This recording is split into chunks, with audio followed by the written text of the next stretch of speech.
नवी मुंबईतील खारघरच्या वाघोबा डोंगरावर गेल्या काही दिवसांपूर्वी बिबट्याचे दर्शन झाले होते।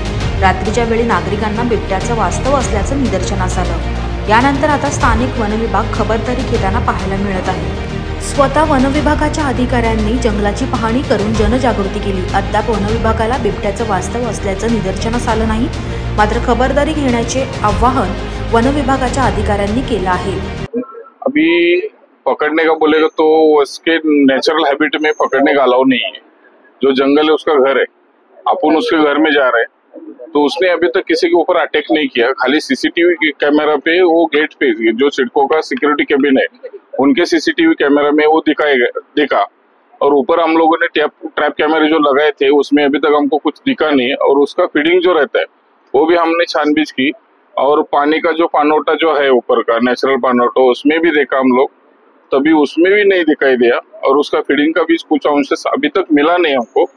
तो हो सकता है कि वो बिबट जो आया था सीसीटीवी फुटेज में दिखा तो अपने को वो स्थलांतरित हो सकता है। वो नया एरिया ढूंढता है, तभी वो इधर रहने के चांसेस कम है। क्यों?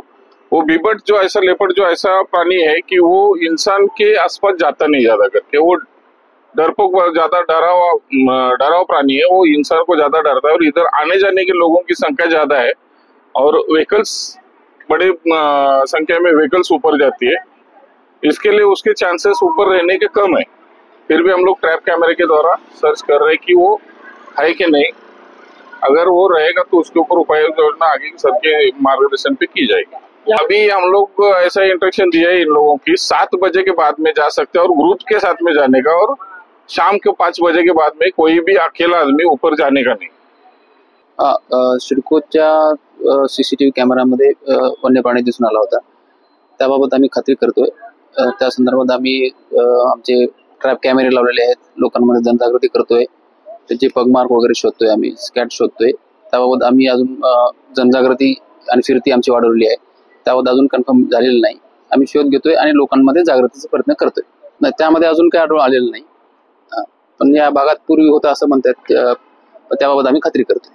आम्ही ट्रॅप कॅमेरे लावलेले आहेत, दिवस रात्र आमचे पथकं तयार करून आम्ही ते गस्त वाढवलेली आहे, त्याबाबत आम्ही माहिती घेतोय। अजून तरी आम्हाला त्याच्यात काही कन्फर्म झालेलं नाहीये की तो बिबट्याचा आहे असं तिथले स्थानिक रहिवासी म्हणतात किंवा त्या भागात बिबट्या होता, पण आमच्या तर रेकॉर्डवर अजून आलेलं नाहीये। खारघर में रहती हूँ, सेक्टर 5 में, और मैं यहाँ पे रेगुलर वॉकर मॉर्निंग वॉक में भी आती हूँ, इवनिंग वॉक में भी आती हूँ। और ये हिल जो है हम खारघर और बेलापुर वासियों के लिए एक कुदरत ने दी हुई गिफ्ट है, और ये हम लोग उसको चलने के लिए, वॉकिंग के लिए बहुत अच्छी तरह से हम लोग सेहतमंद के लिए, सेहत को लिए बहुत जरूरी है। अभी पिछले 1 वीक से ये जो तेंदुआ दिखा गया, ये सब देखा, अगर फॉरेस्ट डिपार्टमेंट और ये प्रशासन थोड़ा सा उसका गवर्नेंस और ये सब इनहेंस करके कैसे भी करके पकड़ लेंगे उसको अच्छी, तो फिर हमारे लिए बहुत एक बोलते हैं राहत की सांस हो जाएगी और हम रेगुलर अपना मॉर्निंग वॉक भी शुरू कर सकते हैं। अगर 2 घंटा की अगर आप बात कर रहे हो कि निगरानी रखी जा रही है, तो मेरे ख्याल से अभी तो काफी आधुनिक सिस्टम भी आ गई है, जैसे ड्रोन है, इससे भी कैसे भी करके इतने जंगल में से पकड़ना, आई डोंट थिंक सो कि इतना डिफिकल्ट टास्क फॉरेस्ट डिपार्टमेंट और प्रशासन के लिए। तो मेरा तो प्रशासन उन लोगों को रिक्वेस्ट रहेगा कि हो सके इतना जल्दी से जल्दी उसके ऊपर प्रयत्न करके ये तेंदुआ को पकड़ ले और हम लोगों के लिए वापस एक नेचर एंजॉय करने के लिए हमको वापस एक मौका मिल जाए। आवाज टुडेसाठी पंकज बेनवाजी सह पुरुषोत्तम कनुजिया, नवी मुंबई।